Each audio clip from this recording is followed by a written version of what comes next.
Welcome back to On the Inside, episode 6, brought to you by Gatorade. I'm joined by Lachie Neale of the Lions. Lock, congratulations on the win on the weekend. You guys were far too good in front of 80,000 on the G. How have you pulled up for the game and how did you find it out there?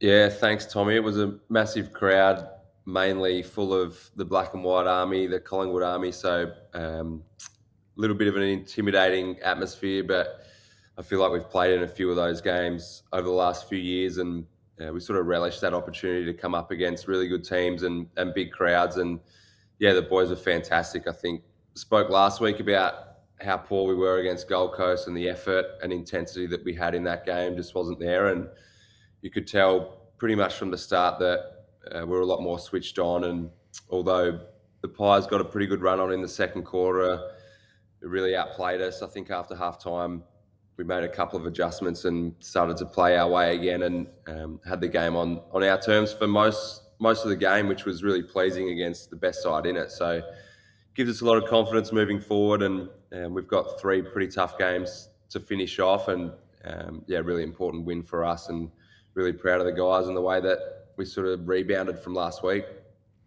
How much do you read into trends? Because going into the game, Collingwood had won the last 4. And I remember in previous years, there's been a narrative about the Lions not having a winning record at the MCG. I think you've won 5 on the trot at the G now, so that's clearly not a thing. But how much as a player do you hear these trends and do you read into them? Or do you just try and break the trend as quick as possible if it is one? Yeah, I think you see them and you hear them, and sometimes there's a little bit of chatter about it at the club, but it's probably more like what system is breaking down against a certain team or a certain venue. Is there a way that we're playing that doesn't suit that ground that we might touch on as a group, and what we can fix and change? But you sort of don't, when you're out there and even before the game, you're not thinking about those hoodoos or anything. And we know that we'd lost the last 4 against you guys, but there are a couple of really close ones in there. Obviously, the grand final, and then last year at the MCG, we were a few goals up, and you guys kicked the last few and got us by a point. So we felt like we were in some pretty good form at that ground, and against you guys, it's usually a pretty good game. You guys have smashed us a couple of times, but yeah, we felt like if we just tidied up a couple of little areas and brought out effort and intensity that wasn't there last week, that we'd be right in the mix. So never too worried about it, but Fags doesn't mind bringing up a couple of hoodoos. Like I think he brought up it was 11 years since we'd beaten Collingwood at the G. When we played Geelong earlier in the year, he brought up it had been 22 years since we'd won at the Cattery. So I think Chris Scott might have even been playing in that game for Brisbane against Geelong. So that one was a long one. So we sort of touched on it a little bit, but in my mind, I don't really think about it during the game or even pre-game. I'm not really thinking too much about the hoodoos or anything like that. Do you find if you're coming up against a team you haven't beaten in a while, you're thinking about it much? No, I'm the exact same as you. I think, history is there, but history is always there to be broken as well. Can understand, some teams having really strong records at home. Obviously, you guys at the Gabba have been really strong over the years, but, there is occasions where at home venues we're obviously stronger at the G, but there's always variance of everything. So I'm the exact same as you. I don't think players think about it. It's more of a media thing that they like to bring up. And another player that's been spoken about in the media quite a bit this week for the good is Logan Morris, big source from the Lions. He's kicked 6. Can you talk to us a little bit about him as a person and as a player? Because I saw a stat today. After 38 games, he's kicked the 4th most goals in AFL history. He's just passed Buddy Franklin, which is a pretty incredible start to a career. Yeah, it's pretty impressive considering in his first year he was probably sort of third fiddle behind Joe and Eric. Eric had a couple of dominant games last year, I think, when Logs was playing. So that's an impressive stat. But I think for him, he came into the club, probably didn't expect too much out of him in his first year, and then by chance an injury, he was emergency, and Brandon Starcevich did his calf in the warm-up. He'd played a game of VFL. I think the story's been told a few times, but he'd played a game in the twos, forgot his boots, drove to the game, got some Maccas. I think he got a quarter pounder, 12 nuggets and a thick shake or something. So that was sitting in his guts. And then in the first 5 minutes, Lincoln McCarthy unfortunately did his ACL, so he was on pretty quick and performed pretty well. And I think from there he might have got rested once or twice and maybe was a sub once or twice as well. But from there he hasn't really looked back. And the thing I admire the most about him is just his work ethic at training. I think he puts in probably the most craft hours into his contested marking, his ground balls, his finishing around goal. Since he's been at the club, he's always one of the last to leave the track and working on a part of his game. And that really drives that younger group to improve. And yeah, he's sort of the leader of that. And the amount of work that he puts in is so impressive. He's always trying to go up against guys like Harris Andrews and Darcy Gardner and the best competitors and really test himself. And I remember in his first preseason game, I think our fans got pretty excited because we had like an internal trial and he kicked 5 or 6 on Harris, so everyone was pretty excited about him. And then I think that he played on him the next week and Harris kept him to like 2 touches. So it was a long week for him after that. But yeah, just his improvement over the last 18 months has been unbelievable. And yeah, I'm sure that the way that he goes about it, he'll keep improving. He's going to be a superstar for a long time, and we're very lucky to have him. He definitely is going to be a star. If he isn't already, he's absolutely killing it this year and, had a great start to his career in only 38 games. What about from a midfield point of view, Lock? Bit of talk around the centre bounce. Do you have a preference as to whether the umpires throw it up or bounce it? What do you think? Does it change your positioning at stoppage as well? I don't think it really changes my positioning, but you can get caught off guard if the bounce goes a little awry and you're out of position. So yeah, the bounce doesn't really bother me. I'd probably rather them just throw it up so it's a bit more consistent. Everybody knows where the ball is most likely to end up unless it's a really errant throw. But yeah, I don't mind if it's the first one of the game. They do a centre bounce just for tradition's sake, but just for consistency, it's probably easier just to throw it up. And you always have your setup that you go into, and yeah, you don't really adjust. You try and adjust to the bounce, but it happens so quick that you can't sort of get there in time. So I do find that as well. It's pretty hard to adjust when the bounce goes astray.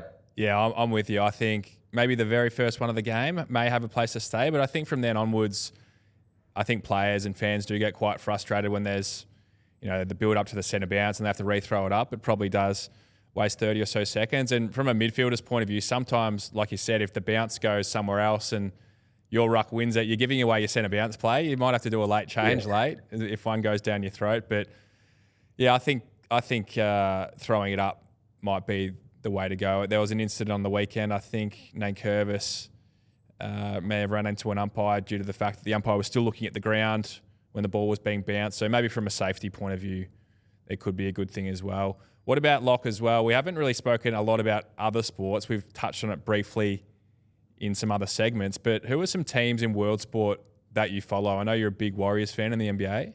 Would they be the main one? Yeah, everyone thinks I'm a bandwagoner for jumping on the Warriors, but I didn't have an NBA team when I went to high school in Adelaide. I went to boarding school, and then I watched Steph Curry play for Davidson in, what would have that been, 2009, I reckon.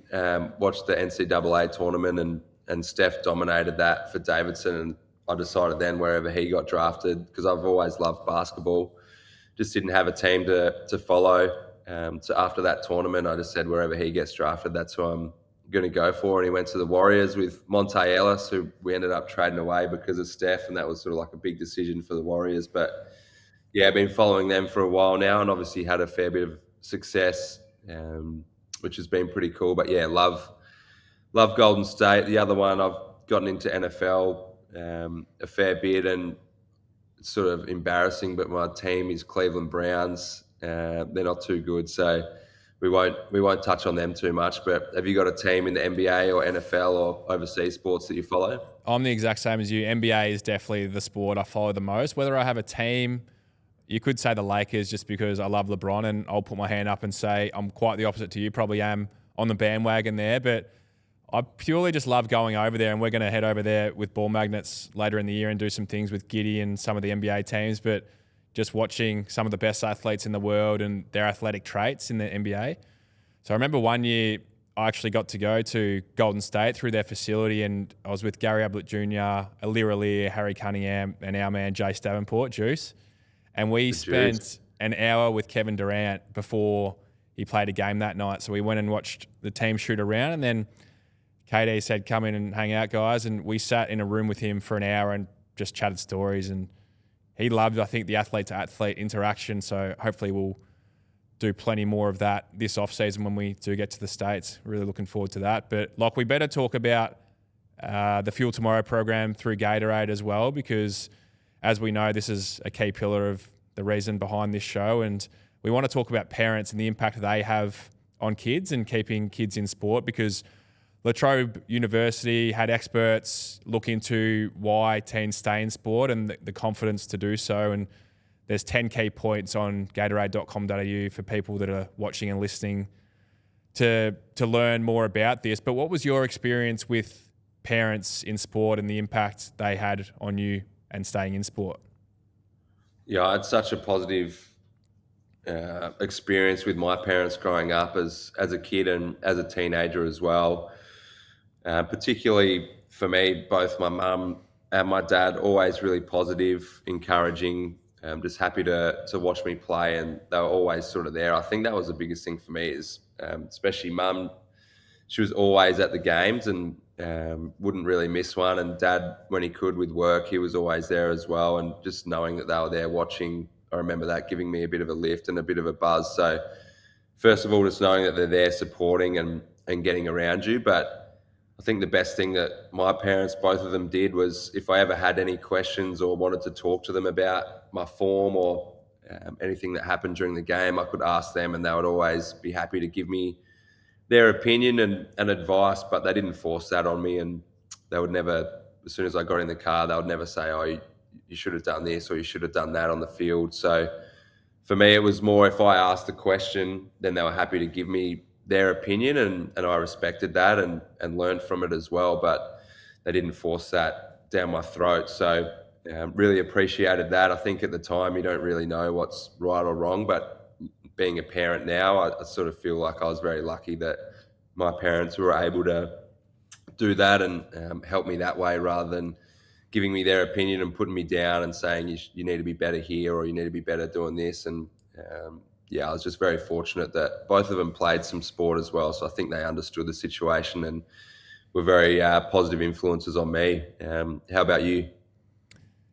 I'd be the exact same. My experience of my parents growing up playing sport was extremely positive, and my experience was a little different, having a dad that played over 200 AFL games. So you could assume that there may be some extra pressure there, but I never really felt that because I always felt very supported. And similar to yourself, you know, my parents always just told me they loved watching me play, which I think is a really important thing. It made me feel that it didn't really matter how I played, because you're already feeling that pressure internally anyway. But just that they loved watching me play, loved watching me have fun, loved watching me connect socially with other kids and just having a good time. So yeah, my experience of it was very good as well. But I think, you know, you might see local sport a little bit as well, Locke, and when we're out doing clinics and things, I think the parents that have that real positive nature about them and encourage their kids, as compared to parents who may have an over-involvement or a bit narky on the sidelines, you can definitely see how that would impact teenagers and their confidence. Yeah, for sure. I think you can sort of, when I go back home, and sometimes I try and in the bye or whatnot, get back and watch my brother play footy.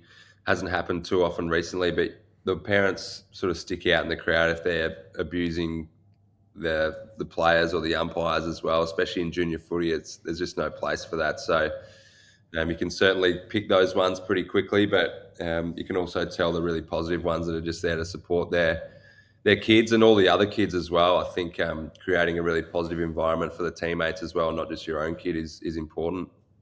Definitely. And I think the car drive home is normally a bit of time of reflection. So obviously you reflect on your game, as we probably still do at AFL level, but at junior level, it's a time to reflect. And that's a real key moment for parents, I think, in those conversations, in how much the teenagers and kids will take on whatever they say, whether it be positive or negative. So I think it's a really important thing for parents and coaches to have an awareness with kids in the car drive home. That's a real time of intimacy that you can have really strong connections, and reinforcing those things of the importance of having fun, the social connection. And I think ultimately just trying your best. Everyone's out there doing the best they can. No, 100%. I think, yeah, if you're on that drive home and you're getting smashed by mum or dad about playing better, then you not really want to go back and play or go to training that week. So it is a crucial time. Definitely. It sounds like your experience at junior footy was a really special one and growing up in the country as well. What's some of your favourite memories? It's AFL thank you round. What are some of your favourite memories of going to the footy as a kid? Yeah, I just loved country footy. I was very fortunate to be a part of a pretty awesome club at Kaiby. No one can say its full name, Kaiby Bolite, but I played for the Kaiby Tigers from the age of 10 to 14 until I moved to boarding school. And yeah, I still remember basically every weekend that I was able to play. We called it junior colts, which was under 14s there. And just playing in the morning, and then being able to sort of watch my idols, I suppose, in a way, in the A grade. Later in the afternoon, me and probably 10 of the boys that played in the morning would sit behind the goals that we were kicking, the end that the Kaiby boys were kicking, and go and fetch the footies and kick it back to the umpires. And just like, I just remember that being the best days of my life. My stepdad, Brett, he was playing in the A grade when I first started playing footy, so got to watch him play. And yeah, I just, even Ryan Voigt, a guy that I haven't seen in a long time, but he was probably one of the best players in the A grade at the time. I still remember him and loved watching him play footy. Mikey Pannell, he's still a good family friend of mine. Played A grade at Kaiby, and just remember just idolising those guys. And I remember them just making me feel a part of the club, even at the age of like 10, 11, 12. And after that finished, we'd run on the field and see them. And that sort of grew my love for the game and for footy. So you can have such a big impact whether you're playing AFL, VFL, or if you're just playing local footy. You can have such an impact on kids, and I still remember those days. And yeah, they're some of my favourite memories as a kid. It is AFL thank you month, not AFL thank you round, I should mention. So it does go over the course of the month. But I find that quite funny, Locke, that you would have idolised those guys and they're probably looking at your career now and idolising you. So the tables might have turned a little bit. Yeah, and I'll speak to Mike Pannell a bit and yeah, catch up with him where I can, and he sort of said the same thing. But yeah, I just remember being in awe of those guys, and they were playing just local footy, but I thought they were guns and superstars, and loved it. So pretty cool. My favourite memory of as a kid would be going to AFL games, and for Carlton fans listening and watching, going to the old Optus Oval. My favourite player was Anthony Koutafidis, and I remember going to games as a kid, and I used to always get my face painted with number 43 on it. So I was a diehard Carlton fan, and I remember going to those games, and Carlton might be down by 4 goals with a quarter to go, and they throw Cooter full forward, and I used to sit sort of behind the goals with all the diehard fans, and they'd get a big chant going for Cooter, and he'd normally kick a few and get the victory. So that's probably my favourite memories of going to the footy as a kid, and they're things you take with you forever. So hopefully we've got Paddy with us next week, Locke, to talk some more Carlton stories and to keep promoting the Fuel Tomorrow campaign by Gatorade as well. It's been great to have another chat with you. 2 episodes to go. Thank you to Gatorade for sponsoring On The Inside. And who you got this week, Locke? Big game again? Yeah, we've got a big few weeks. We got the Swans on Saturday afternoon or evening. I think it's that sort of 4:30 time slot. So they've played some really good footy over the last 10 weeks or so. So it's going to be another tough challenge for us. We had a great battle against them round 1. We just got over the line, and then last year at the Gabba, Huey McCluggage turned one on in the last quarter and got us over the line in a really close game. So I'm sure it'll be another tight one, and big game for the Pies against the Hawks on Thursday night for both teams. Yeah, definitely. The Hawks are always a big challenge, and it's going to be another massive game. The next 3 rounds is really going to shape not only the top 8, the top 4, the top 2. It's going to be really interesting. So some really important games coming up. But again, Locke, thanks again. Go get yourself right for another big game this week, and I'll see you next week. No worries. See you next week, brother. See you then.